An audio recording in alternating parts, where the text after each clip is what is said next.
दे ma'am. Fang, Fang बोला था कल कि वो ऐसे करके मुड़ा हुआ लगा रहता है, ऐसे काटता है, काट के तोड़ देता है और फिर चला जाता है। बताया था कि नहीं बताया था? यस मैम अच्छा, बताया। आज हम, और ये सबको पता है कि जो क्या कहते हैं, बाइटिंग मैकेनिज्म, रेप्टाइल में बाइटिंग मैकेनिज्म पाई जाती है। बाइटिंग मैकेनिज्म का मतलब होता है कि काटने की कैपेसिटी। पर्चिंग मैकेनिज्म यानी पकड़कर सोने की कैपेसिटी बर्ड में, बाइटिंग मैकेनिज्म जिसमें रेप्टाइल में पाई जाती है। और माइक्रोस्कोपिक यानी सूक्ष्मदर्शी से देखा जाने वाला फाइलम कौन सा है? सूक्ष्मदर्शी से कौन सा फाइलम है जो देखा जा सकता है? पैरामीशियम, जिसमें पैरामीशियम। पैरामीशियम का फाइलम कौन सा है? पैरामीशियम का फाइलम कौन सा है? प्रोटोजोआ। प्रोटोजोआ। देखो, आज हम लोग एप्स पढ़ने जा रहे हैं, यानी बर्ड्स। बर्ड्स के बारे में स्टडी करेंगे, ठीक? म्यूट कर लो यार। एप्स के बारे में स्टडी करेंगे, ठीक? एप्स क्या हुआ, कोचिंग नहीं गए हो क्या तुम लोग? नहीं मैम घर पर है। स्टडी ऑफ बर्ड को, स्टडी ऑफ बर्ड को ऑर्निथोलॉजी बोलते हैं, ऑर्निथोलॉजी बोलते हैं, ठीक है? स्टडी ऑफ बर्ड को ऑर्निथोलॉजी बोलते हैं। और जो पहली बार इसमें ये एरियल एडेप्टेशन के लिए होती हैं, एरियल होती हैं यानी हवा में उड़ती रहती हैं, हवा में उड़ती रहती हैं, ठीक? Body, head, head, neck, trunk and tail, head, neck, trunk and tail में विभाजित होती है। बस समझ गए? Body, head, neck, trunk and tail में विभाजित होती है। इतनी बात समझ में आ गई है? Yes ma'am.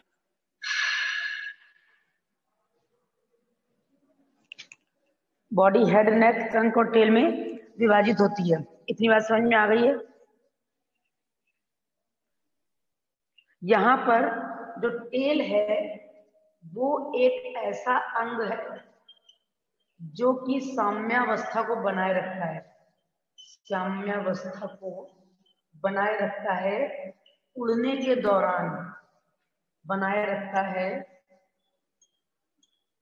बनाए रखता है उड़ने के दौरान, उड़ने के दौरान, ठीक? उसके बाद जरा देखो, बर्ड की जो एंडोस्केलेटन होता है, एंडोस्केलेटन यानी अंतःकंकाल जो होता है, अंतःकंकाल, ठीक? जो अंतःकंकाल है वो किसका बना होता है? अंतःकंकाल बना तो होगा हड्डियों का, बोन्स का बना होता है, लेकिन जो बोन्स होती हैं वो खोखली होती हैं, बोन्स जो होती हैं वो खोखली होती हैं, ठीक? इन खोखली बोन्स को हम लोग न्यूमैटिक बोन बोलते हैं, खोखली बोन्स को न्यूमैटिक बोन्स बोलते हैं। यानी जो हड्डियां हैं वो बांस की तरह खोखली हैं। खोखले होने से क्या मतलब है? खोखले होने से मतलब ये है कि ये उड़ने में हेल्प करती हैं, ये उड़ने में हेल्प करती हैं। बात समझ में आ गई? बात इतनी समझ में आ गई, ठीक है? यस यहाँ मैम। पर स्टडी, स्टडी ऑफ बर्ड को ऑर्निथोलॉजी बोलते हैं। ये एरियल होते हैं, हवा में उड़ते हैं। बॉडी, हेड, नेक, ट्रंक तथा टेल में विभाजित होती है। टेल एक ऐसा अंग है जो साम्यावस्था को बनाए रखता है उड़ने के दौरान, ठीक है? उड़ने के दौरान साम्यावस्था को बनाए रखता है, ठीक? दूसरी बात क्या है? एक्सोस्केलेटन यानी अंतःकंकाल बोन्स का बना होता है, और बोन्स जो होती हैं वो खोखली होती हैं। बोन्स खोखली होने की वजह से बॉडी का वेट हल्का हो जाता है, जिससे इनको उड़ने में हेल्प मिलती है। जो खोखली बोन्स होती हैं उनको न्यूमैटिक बोन बोलते हैं, न्यूमैटिक बोन्स बोलते हैं, न्यूमेटिक बोन्स बोलते हैं। इतनी बात समझ में आ गई। दूसरी बात, यहाँ पर फोर लिम्ब क्या होगा, यानी हाथ। फोर लिम्ब क्या हुआ है, हाथ। हाथ जो है रूपांतरित होते हैं विंग्स में। हाथ रूपांतरित होते हैं विंग्स में, यानी पंख में रूपांतरित होते हैं। हाथ पंख में रूपांतरित होते हैं। फोर लिम्ब विंग्स में मॉडिफाइड होते हैं। इतनी बात समझ में आ गई। फोर लिम्ब विंग्स में मॉडिफाइड होते हैं, यानी फोर लिम्ब हाथ में रूपांतरित होते हैं। फोर लिम्ब को हाथ कहते हैं, हाथ विंग्स में रूपांतरित होते हैं। यहाँ पर विंग्स को हम लोग फेदर भी बोलते हैं, पंखों में रूपांतरित होती है, जिसकी सहायता से बर्ड उड़ लेती है। बस समझ गए। और हल्की होती है, बोन्स खोखली होती है। दूसरी बात, हेड पर जो जॉ है, जॉ मॉडिफाइड होते हैं बीक में। जॉ मॉडिफाइड होते हैं बीक में, यानी चोंच में। जॉ मॉडिफाइड इनटू बीक, यानी जॉ चोंच में रूपांतरित हो जाते हैं, और चोंच में टीथ एब्सेंट होते हैं। यानी जॉ में टीथ एब्सेंट होते हैं। बस समझ गए, एब्सेंट होते हैं। लिखो। इतनी बात समझ में आई है। हमने क्या बताया, एव्स पढ़ रहे हैं हम लोग। एव्स में बर्ड्स आती हैं, बर्ड्स के बारे में स्टडी करना है। तो स्टडी ऑफ बर्ड को क्या बोलते हैं, स्टडी ऑफ बर्ड को हम लोग ऑर्निथोलॉजी के नाम से जानते हैं। जो बर्ड होती हैं वो एरियल होती हैं, हवा में उड़ने के लिए अपने बॉडी में बहुत सारे एडेप्टेशन लिए रहती हैं, अनुकूलन लिए रहती हैं। अगर अनुकूलित नहीं होंगी तो ये हवा में उड़ नहीं पाएंगी। तो अनुकूलित रहती है। बॉडी हेड, नेक, ट्रंक तथा टेल में विभाजित है, यानी बॉडी में तीन चार भाग पाए जाते हैं। नेक हमारा सबसे पहले विकसित हुआ था। सबसे पहले कहाँ पर, सबसे पहले हमारा विकसित हुआ था, इसके पहले जो फाइलम पड़ा था रेप्टाइल, उसमें हमारा सबसे पहले नेक आया था। वहां पे। और उसके बाद जो बर्ड है उसमें हाईली डेवलप्ड नेक पाया जा रहा है। बॉडी हेड, नेक, ट्रंक और टेल में डिवाइड है। टेल एक ऐसा अंग है जो साम्यावस्था को बनाए रखता है उड़ने के दौरान। दूसरा एंडोस्केलेटन यानी अंतःकंकाल बोन्स का बना होता है, बोन्स खोखली होती हैं। फोर लिम्ब यानी हाथ जो होते हैं वो विंग्स में रूपांतरित होते हैं। विंग्स में रूपांतरित होने की वजह, जो रूपांतरित हुए इनको पंख कहते हैं। ये न्यूमेटिक जो बोन्स होती है इनको खोखली बोन को न्यूमेटिक बोन्स बोलते हैं। हेड पर जॉ है, जॉ रूपांतरित है बीक में टीथ एब्सेंट होते हैं। इतनी बात समझ में आ गई है? इतनी बात सबको समझ में आ गई है? Yes ma'am. लिखिए।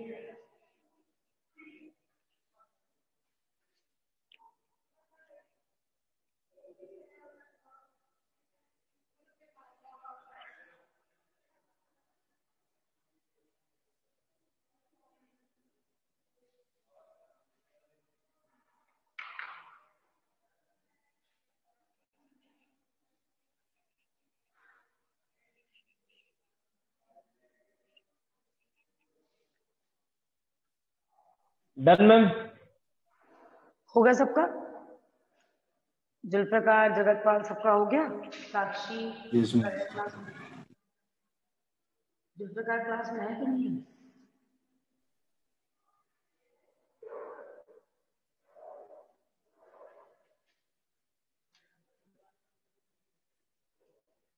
अब हम लोग क्या देखेंगे कि जो मॉडिफाइड टीथ, जॉ मॉडिफाइड होता है बीक में, अब उसमें क्या पोजीशन होती है। सबसे पहले देखते क्या है कि जो बर्ड है उसमें सबसे पहला पॉइंट आएगा हमारा कि बोन्स हॉलो होती हैं। रेस्पायरेशन यानी श्वसन लंग्स के थ्रू होता है। श्वसन लंग्स के द्वारा होता है, मैम ऊपर नहीं दिख रहा, मैम नीचे लिखिए। श्वसन लंग्स के द्वारा होता है। तो जो लंग्स होते हैं, दिख रहा है? दिख गया? यस मैम, ठीक है, ठीक ठीक ठीक।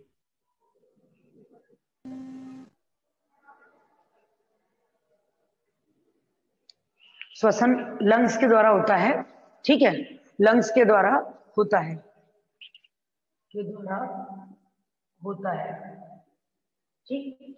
लेकिन लंग्स में 9 एयर सैक्स पाए जाते हैं, एयर सैक्स पाए जाती हैं। बस समझ गए? यानी अगर ये प्रॉपर एक लंग्स है दो, ये तो इन दो लंग्स में 9 एयर सैक है। ऐसे ये एयर सैक प्रेजेंट है, ये यहाँ पर एयर सैक, ये इधर एयर सैक है। इस तरीके से एयर सैक्स पाए जाते हैं जो कि पैराशूट का काम करते हैं और बॉडी के वेट को हल्का कर देते हैं, बॉडी को उड़ने में हेल्प कर देते हैं। ये हमारे सारे जितने भी हैं वो सब है एयर सैक्स। वो सब क्या है? Air sacs. लंग्स में एयर सैक्स पाए जाते हैं, एयर सैक्स बॉडी को लाइट एंड वेट कर देते हैं। दूसरी बात, जो एक्सक्रीशन है, एक्सक्रीशन एक्सक्रीशन यानी उत्सर्जन, उत्सर्जन किसका करना है? नाइट्रोजन युक्त उत्सर्जित पदार्थों, नाइट्रोजन युक्त नाइट्रोजन युक्त उत्सर्जित पदार्थों का, युक्त उत्सर्जित पदार्थों का उत्सर्जन करना है, उत्सर्जित पदार्थों का उत्सर्जन करना है, ठीक है। और एक्सक्रीशन होता किसके द्वारा है? Excretion takes place by kidney, by occurs by kidney, occurs by kidney, kidney के थ्रू एक्सक्रीशन होता है। बात इतनी समझ में आ रही है? किडनी के थ्रू एक्सक्रीशन होता है। और किडनी कैसी होती है? मेटानेफ्रिक टाइप की किडनी पाई जाती है। किडनी कैसी है? मेटानेफ्रिक किडनी पाई जाती है, मेटानेफ्रिक किडनी पाई जाती है। और मेटानेफ्रिक का मतलब होता है kidney divided into cortex and medulla, divided into cortex and medulla, divided into cortex and medulla, cortex and medulla। बात समझ में आ गई? बात समझ में आ गई? अगर किडनी, जैसे मान लो ये किडनी बनाई है और किडनी का ये बाहरी भाग है, ये बाहरी भाग है, ये आंतरिक भाग है, तो इसको कहते हैं कॉर्टेक्स और इसको कहते हैं मेडुला। मेडुला, अगर किडनी कॉर्टेक्स का मेडुला में विभाजित है तो ऐसी किडनी को मेटानेफ्रिक किडनी बोलते हैं। ऐसी किडनी को क्या बोलते हैं? मेटानेफ्रिक किडनी के नेम से जानते हैं। अगर किडनी कॉर्टेक्स और मेडुला में डिफरेंशिएट है तो ऐसी किडनी को मेटानेफ्रिक किडनी के नेम से जानते हैं। इतनी बात समझ में आ गई है सबको? इतनी बात सबको समझ यस में आ सर। गई है? उसके बाद जरा देखो, ये एक्सक्रीशन किस चीज का करते हैं? ये एक्सक्रीशन करते हैं यूरिया का, ये एक्सक्रीशन करते हैं सॉरी यूरिक एसिड का, एक्सक्रीट आउट करते हैं uric acid, uric acid excrete out करते हैं। बस समझ गए? यूरिक एसिड क्रिस्टल के फॉर्म में होता है, क्रिस्टल के फॉर्म में होता है, क्रिस्टल फॉर्म में यानी कंक्रीट के फॉर्म में होता है। ये स्टोर नहीं कर पाते हैं, ये वाटर में अनडिजॉल्व है, वाटर में अघुलनशील है, ये वाटर में अघुलनशील है, अघुलनशील है। बात समझ गए? वाटर में अघुलनशील है, किडनी मेटानेफ्रिक है। हमने क्या किया, जब बर्ड पढ़ रहे थे तो बर्ड के रेस्पिरेशन में यानी श्वसन बर्ड का लंग्स के द्वारा होता है। लंग्स बॉडी के अदर पार्ट के कंपैरेटिव ज्यादा बड़े होते हैं, 2 एयर सैक्स पाए जाते हैं, 2 लंग्स पाए जाते हैं, 9 एयर सैक्स पाए जाते हैं। एयर सैक्स की वजह से बॉडी पैराशूट की तरह वर्क करती है। एक्सक्रीशन यानी उत्सर्जन नाइट्रोजन युक्त उत्सर्जित पदार्थों का करते हैं। एक्सक्रीशन किडनी के द्वारा होता है, किडनी मेटानेफ्रिक होती है, यूरिक एसिड एक्सक्रीट आउट करते हैं। यूरिक एसिड क्रिस्टल के फॉर्म में होता है, जल में अघुलनशील होता है। मेटानेफ्रिक किडनी होती है यानी किडनी कॉर्टेक्स तथा मेडुला में डिफरेंशिएट होती है। बाहरी भाग को कॉर्टेक्स कहते हैं, आंतरिक भाग को मेडुला कहते हैं। इतनी बात सबको समझ में आ गई है? इतनी बात सबको समझ में आ गई है? Yes ma'am. लिखिए,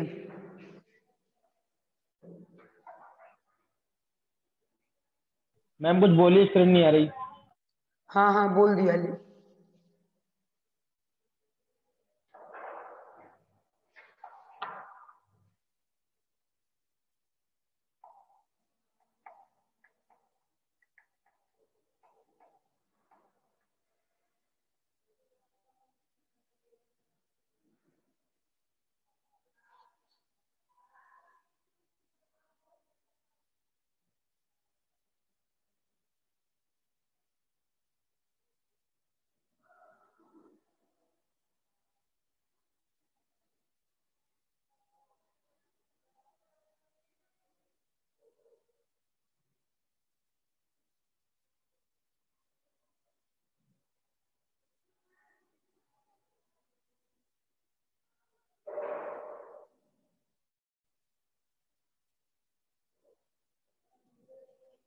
डन मैम।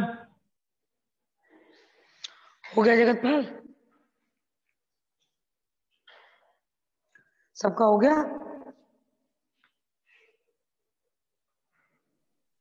Yes ma'am. रब कर दें?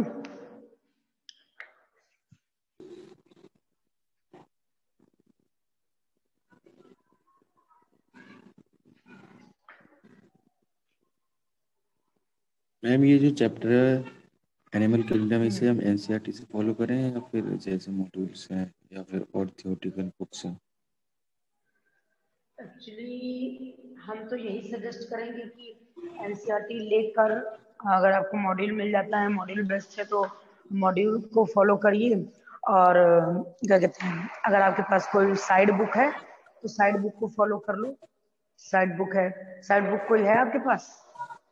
Yes ma'am, side book MTG, ये ऑब्जेक्टिव एमटीजी, है हाँ फिंगरटिप। एमटीजी। हाँ, आपने देखा होगा कि जब हम लोग एमटीजी पढ़ते हैं तो उसमें बहुत सारे, अगर आपने पढ़ी होगी तो एमटीजी देखा होगा कि एमटीजी में एनसीईआरटी से जो रिलेटेड क्वेश्चंस आते हैं वो सारे एमटीजी में उससे एक्स्ट्रा दिए हुए हैं। उसमें यस लार्वा मैम। का नाम नहीं दिया हुआ, एमटीजी में लार्वा का नाम दिया है। ट्रूमैंस पढ़ेंगे आप तो ट्रूमैंस अगर किसी को आती है तो समझ लो बायो आती है उसको। ट्रूमैंस में भी सारा कुछ डिटेल स्टडी दिया हुआ है।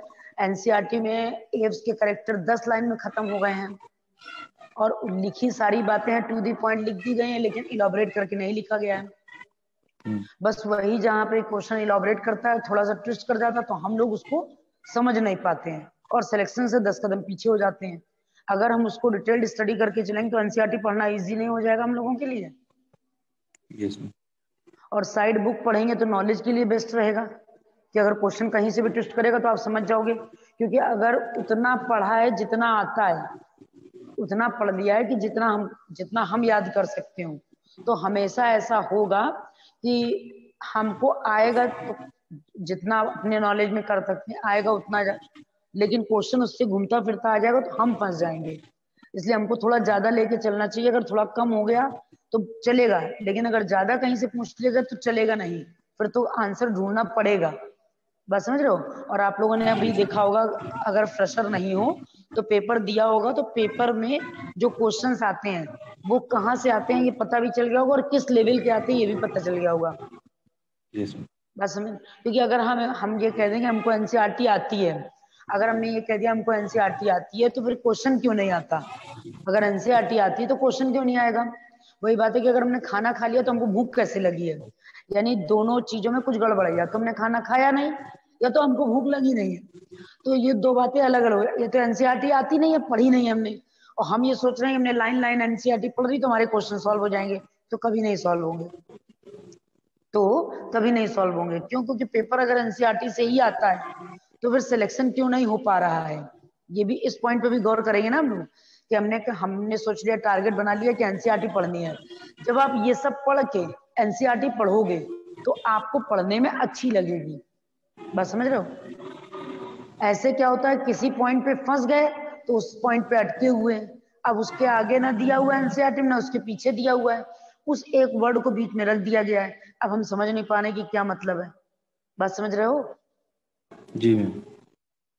और अभी तक अगर चैप्टर लगाया होगा तो क्वेश्चन एमटीजी से लगाए हैं। चैप्टर पढ़ने का ये तरीका है कि जब आप चैप्टर को तैयार करें तो चैप्टर तैयार करने के बाद जब आप खुद से तैयार कर लें, एक तो हमने पढ़ा दिया तो तैयार हो गया, दूसरा जब आपने खुद से उस चैप्टर को पढ़ लिया तो खुद से चैप्टर पढ़ने के बाद आपके डाउट का परसेंटेज क्या है, कितना परसेंट डाउट आपको आता है एक बार पढ़ने के बाद। एक बार जब पहली बार इस चैप्टर को पढ़ते हो तो कितना देर लगती है इस चैप्टर को पढ़ने में। रीडिंग नहीं लगानी है, पढ़ने का मतलब आपको लर्न करना है।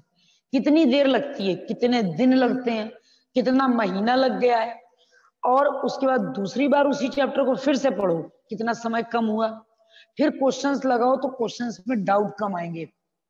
अगर चैप्टर को डीपली पढ़ा नहीं और क्वेश्चन लगाना शुरू कर दिया तो एक सेशन हो जाएगा जिसे कहते हैं डाउट सेशन। समझ गए? पूरा पूरा सेशन हो जाएगा जब हम डाउट कर रहे होंगे। क्यों? क्योंकि अभी तो कॉन्सेप्ट नहीं क्लियर है। जब कॉन्सेप्ट में ही डाउट है तो क्वेश्चन तो लाजमी है कि डाउट होना चाहिए। समझ में आ गई बात? तो साइड बुक को अच्छे से पढ़ो, और एनसीईआरटी को भी अच्छे से पढ़ो, और जब चैप्टर तैयार हो जाए तो कोशिश ये करो ज्यादा से ज्यादा क्वेश्चंस एक चैप्टर से लगा लो। जितने क्वेश्चंस लगाओगे उतने डाउट क्लियर होंगे, जितने क्वेश्चंस लगाओगे उतने डाउट क्लियर होंगे। अब हम देखते हैं क्या बर्ड के बारे में हम लोग आ गए हैं फिर से। तो बर्ड में एक्सोस्केलेटन प्रेजेंट था, हिंड लिम्ब प्रेजेंट है नहीं, पहले एक्सक्रीशन देख लो। एक्सक्रीशन किडनी के थ्रू हो रहा था, ठीक है, एक्सक्रीशन में किडनी मेटानेफ्रिक थी, ठीक है। उसके बाद एक्सक्रीशन में यूरिनरी ब्लैडर एब्सेंट है, यूरिनरी ब्लैडर एब्सेंट है। यूरिनरी ब्लैडर एब्सेंट होने का क्या मतलब होता है? यूरिनरी ब्लैडर एब्सेंट होने का मतलब होता है कि इसमें यूरिन जो है वो स्टोर नहीं हो पाता, यूरिन जो है वो स्टोर नहीं हो पाता। यूरिनरी ब्लैडर एब्सेंट है यानी यूरिन स्टोर नहीं हो पाता। यहाँ पर अगर यूरिन स्टोर नहीं हो पाता तो कहाँ जाता है? तुरंत खाते पीते हैं, पचाते हैं और एक्सक्रीट आउट कर देते हैं। अगर यूरिन स्टोर करने लगे तो यूरिनरी ब्लैडर होना पड़ेगा, और अगर यूरिन स्टोर होगा या वेस्ट मटेरियल स्टोर होगा तो बॉडी वेटेड हो जाएगी। यूरिन स्टोर नहीं होगा, यूरिन यानी यूरिक एसिड स्टोर नहीं होगा, खाएंगे और तुरंत इजेक्ट आउट, ठीक। और एक्सक्रीशन होता क्या है अपने आप में? नाइट्रोजन युक्त उत्सर्जी पदार्थों को, नाइट्रोजन युक्त उत्सर्जी पदार्थों को, उत्सर्जी पदार्थों को शरीर से बाहर निकालना, शरीर से बाहर निकालना ये कहलाता है उत्सर्जन।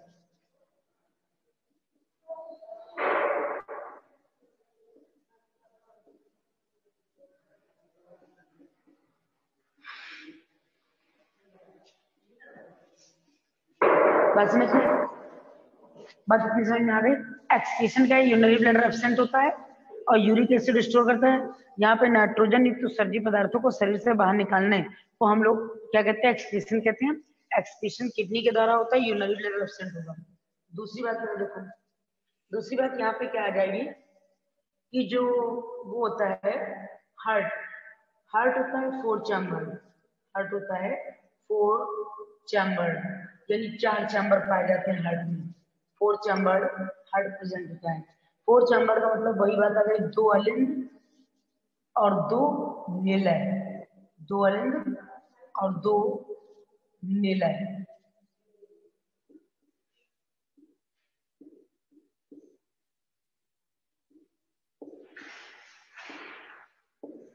इतनी बात समझ में आ गई?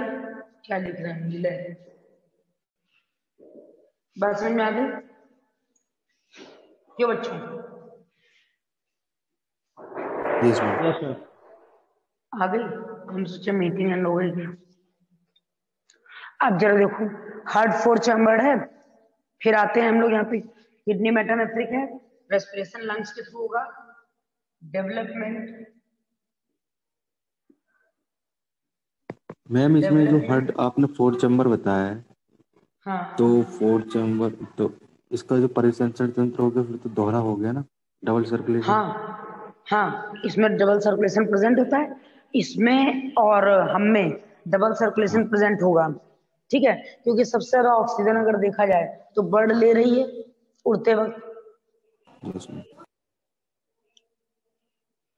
और अपने आप तो हम लोग का कॉम्प्लेक्स स्ट्रक्चर ही है, तो हम लोगों का दोहरा परिसंचरण होना लाजमी है कि हम लोग का दोहरा परिसंचरण तंत्र होगा कि एक बार प्योर आएगा, इम्प्योर आया, प्योर होने के लिए लंग्स में गया, लंग्स से प्योर होके फिर से आया और प्योर होकर पूरी बॉडी में गया। एक बार लंग्स में आया, लंग्स से सॉरी पूरी बॉडी से हार्ट में आया, हार्ट से उसमें अलिंद से नीले में गया, नीले से लंग्स में गया, लंग्स से प्योर होके फिर अलिंद में आया, फिर अलिंद से नीले और नीले से पूरी बॉडी। हार्ट साकिब कितने बार आया ब्लड में? हार्ट कितने बार आया? सॉरी ब्लड में हार्ट कितने बार आया?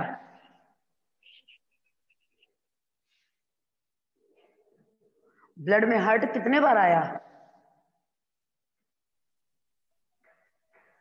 साकिब? मैम एक बार और बताइए।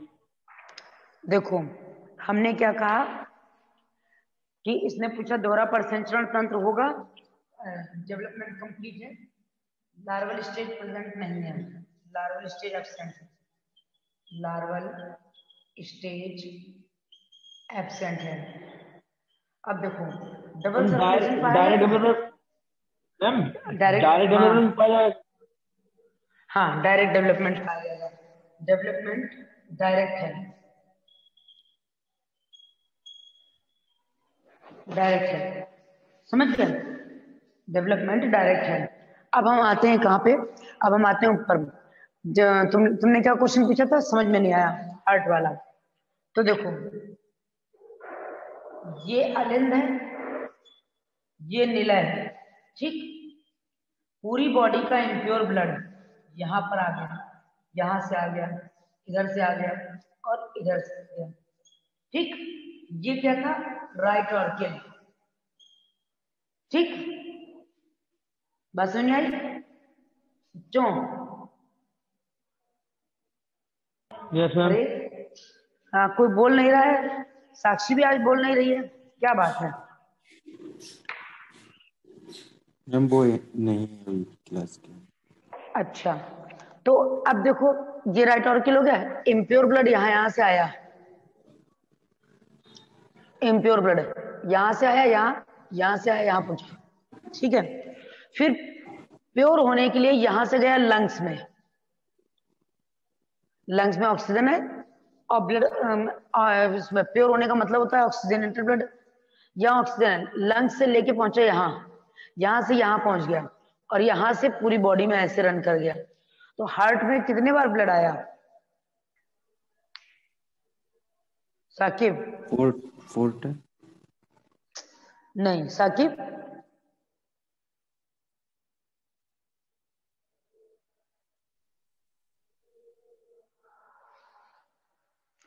किसी को नहीं पता? मैम सिर्फ लंग्स में बता पूछ रहे हैं आप? नहीं नहीं, हम पूछ रहे हैं हार्ट में ब्लड कितने बार आया। Ma'am 2 times. 2 टाइम्स आया, कैसे? मैम एक बार तो ये इम्प्योर आया, फिर प्योर होकर आया इसमें, हाँ फिर तो बॉडी में फैल गया।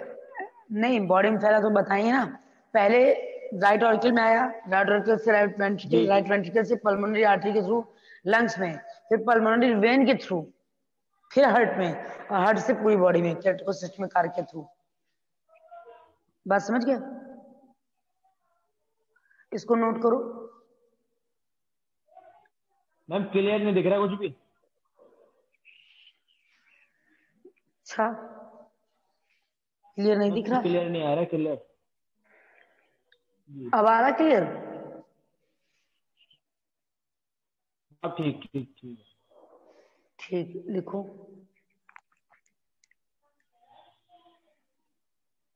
मैम 2 बार ही तो आया ब्लड।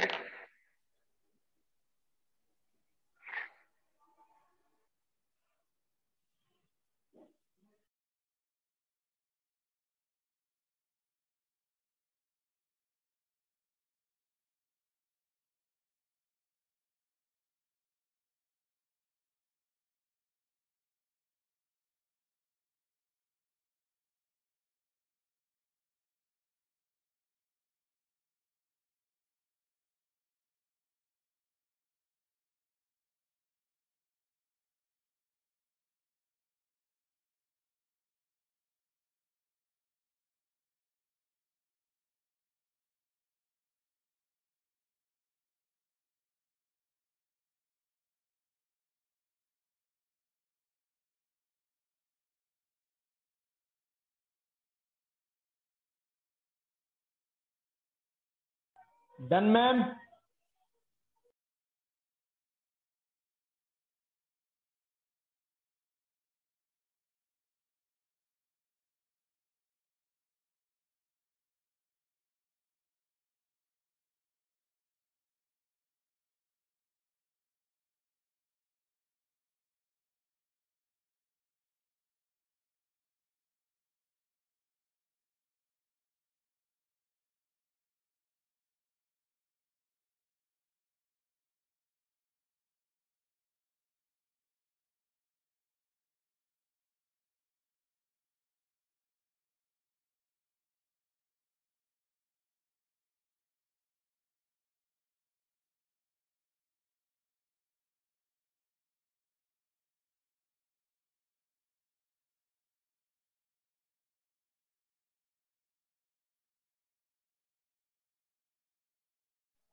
हो गया?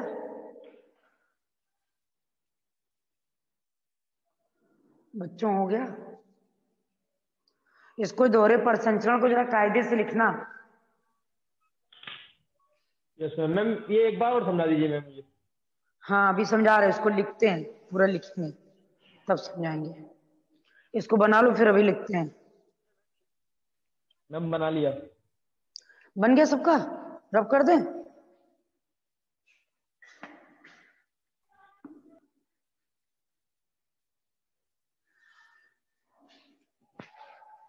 मेरा देखना है, 1 मिनट रुकना, मार कर लेंगे।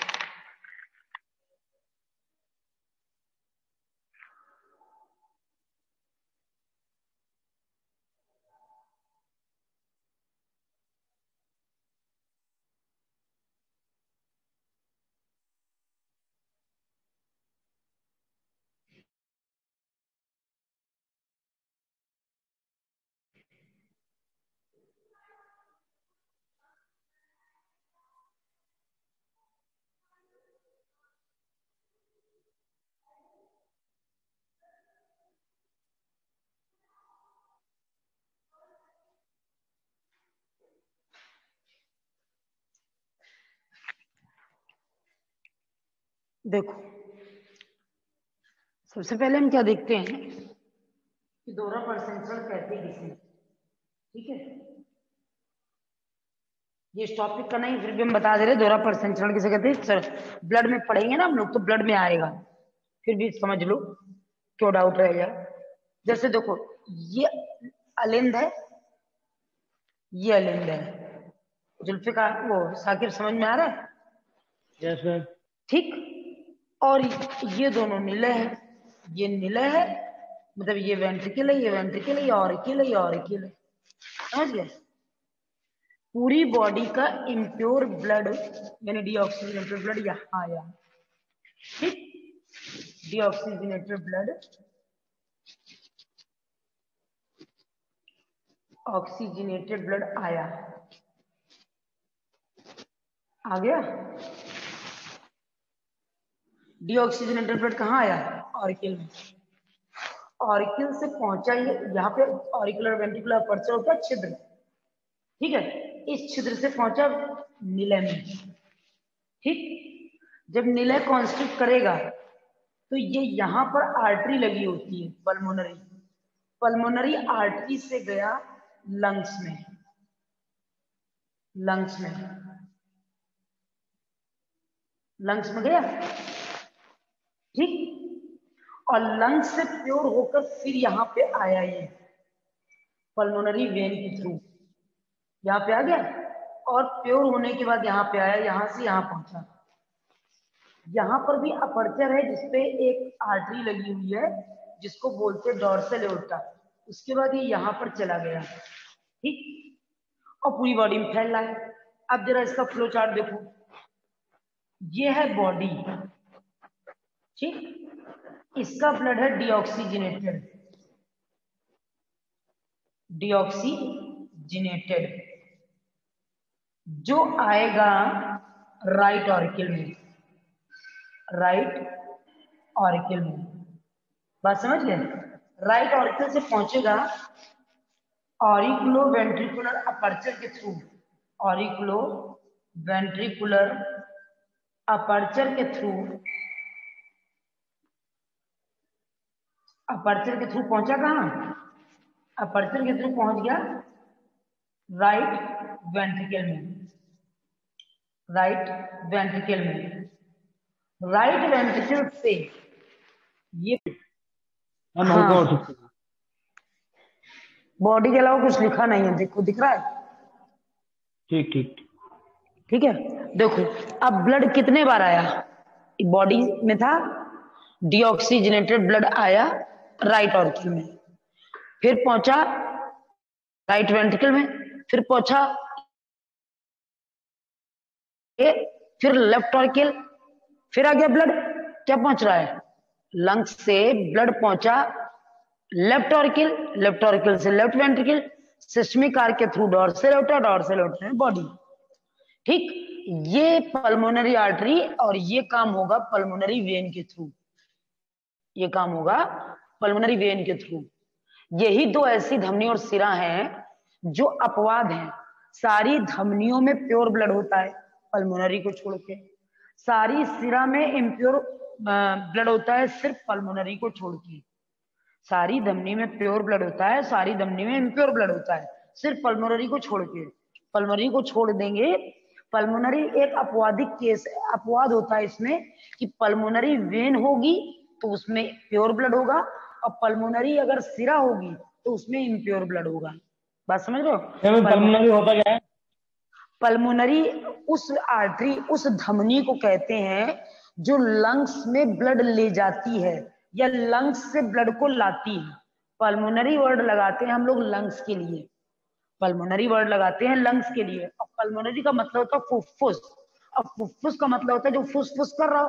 अब फुसफुस वही करेगा जहां हवा चली जाए, जहां हवा जाएगी वही ना फुसफुस की आवाज आएगी। तो फुफ्फुस वर्ड हवा से लिया गया है, और एयर सबसे ज्यादा लंग्स में होती है। लंग्स में ब्लड ऑक्सीजन को लेने जा रहा है। मेरी बॉडी में था, सारी इम्प्योरिटीज मिलती गई, इसमें इम्प्योर हो गया, तो अब प्योर होने के लिए लंग्स में जा रहा है, लंग्स से ऑक्सीजन को लेके फिर से आ रहा है, और फिर से आकर पूरी बॉडी में कंडक्ट हो रहा है। बात समझ में आ रही है? Yes ma'am. ये जितनी बात हमने लिखवाई है, बोली है, उसको लिख लेना, नहीं तो याद नहीं रहेगा। डबल सर्कुलेशन एरो से, यहां से यहां गया, यहां से यहां गया, यहां से यहां गया, कौन गया? Deoxygenated blood. कौन गया? Deoxygenated blood. समझ गए? डीऑक्सीजनेटेड ब्लड यहां से यहां, यहां से यहां, यहां से यहां कर रहा है, यहां से पहुंचा। पल्मोनरी के लिए कोई अपवाद है? पल्मोनरी लंग्स के लिए लगाते हैं, पल्मोनरी के लिए अपवाद है कि जो पल्मोनरी धमनी और पल्मोनरी सिरा है, पल्मोनरी धमनी और सिरा में, धमनी में होना चाहिए प्योर, लेकिन यहाँ पर धमनी में है इम्प्योर, और सिरा में होना चाहिए इम्प्योर, लेकिन यहाँ पर सिरा में है प्योर। सिर्फ इन दो धमनी और सिरा की बात है जो इम्पोर्टेंट है, और याद करते हैं हम लोग, आता है क्वेश्चन। पल्मोनरी, पल्मोनरी के नीचे लिखा, पल्मोनरी के नीचे लिखा है हमने आर्टरी यानी धमनी, पल्मोनरी के नीचे लिखा धमनी।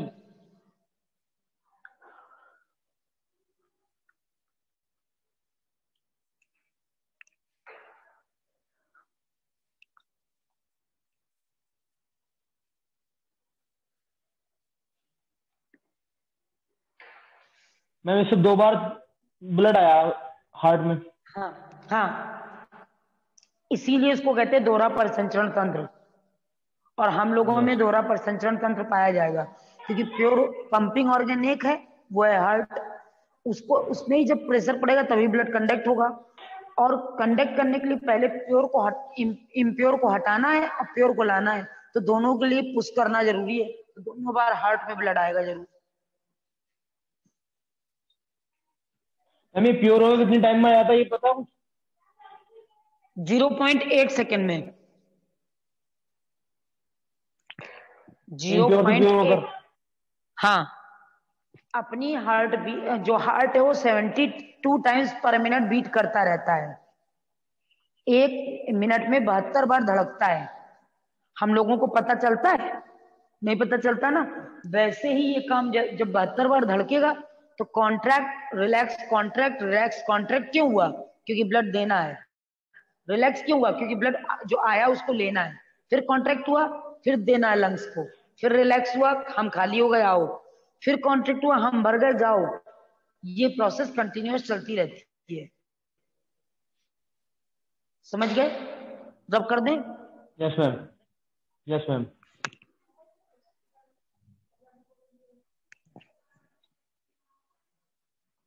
जगतपाल समझ में आ गया? Yes yes. Zulfikar? Yes ma'am. समझ में आ गया? इसके पहले का जो टॉपिक पढ़ा रहे थे उसमें बोल क्यों नहीं रहे थे? समझ में आया कि नहीं आया? बोल रहा था मैम, आपको आवाज नहीं जा रही थी, मेरा म्यूट ऑफ। अच्छा, दूसरी बात क्या है, हम लोग वर्ड पढ़ रहे हैं तो वर्ड में डेवलपमेंट डायरेक्ट है, डेवलपमेंट डायरेक्ट है, लार्वा स्टेज एब्सेंट है, लार्वा स्टेज एब्सेंट है, ठीक है, लार्वा स्टेज एब्सेंट है। दूसरी बात क्या बोलते हैं कि सारी बर्ड फ्लाइंग होती हैं और सारी होती हैं ओवीपेरस, ओवीपेरस यानी अंडे देने वाली, एग लेइंग, अंडे देने वाले होते हैं। एग्जाम्पल देखो, पिकॉक। मैम थोड़ा उस साइड से साइड में लिख दो। इधर है वो साइड में दिखने रहा, हल्का हल्का हल्का कम दिख रहा है। अच्छा,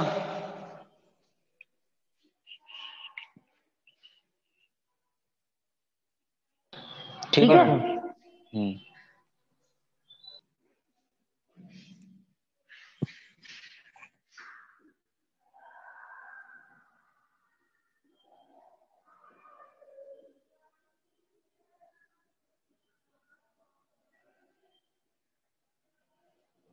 मैम कुछ बोलिए, स्क्रीन नहीं आ रही मेरी। पेवोक्रिस्टेटस पिकॉक का साइंटिफिक नेम है, pavo cristatus. House sparrow, passer domesticus, passer domesticus. Crow, corvus, corvus splendens. Ma'am house sparrow क्या होता है? ये जो गौरैया होती है ना, घर वाली चिड़िया, जो घर वाली चिड़िया होती है उसको हाउस स्पैरो बोलते हैं। जो घरों में चिड़िया टहलती रहती है ना, उसको हाउस स्पैरो बोलते हैं हम लोग। मैम छोटी सी? हाँ, छोटी मतलब जो नॉर्मल घरों में बर्ड रहती है उसको हाउस स्पैरो बोलते हैं, ठीक। ब्राउन ब्राउन कलर की जो छोटी छोटी होती है वो। जी मैम। वो तो जानते ही हो, पिकॉक जानते ही हो, ठीक। बात समझ रहे हो ना? ये क्रो का कोरवस स्प्लेंडेंस, ऑस्ट्रिच, लार्जेस्ट एग है इसका, ठीक। इसका साइंटिफिक नेम है स्ट्रूथियो। पेंगुइन, कीवी, ये सब फ्लाइटलेस बर्ड है। ईम्यू फ्लाइटलेस बर्ड है। मैम उड़ नहीं सकते? हाँ, ये उड़ नहीं सकते। उड़ इसलिए नहीं सकते क्योंकि ऑस्ट्रिच का तो शरीर भारी है और पेंगुइन के विंग्स मतलब वेस्टिजियल टाइप फंक्शनल नहीं है, इसलिए ये उड़ नहीं सकते। मैम और ऑस्ट्रिच क्या होता है?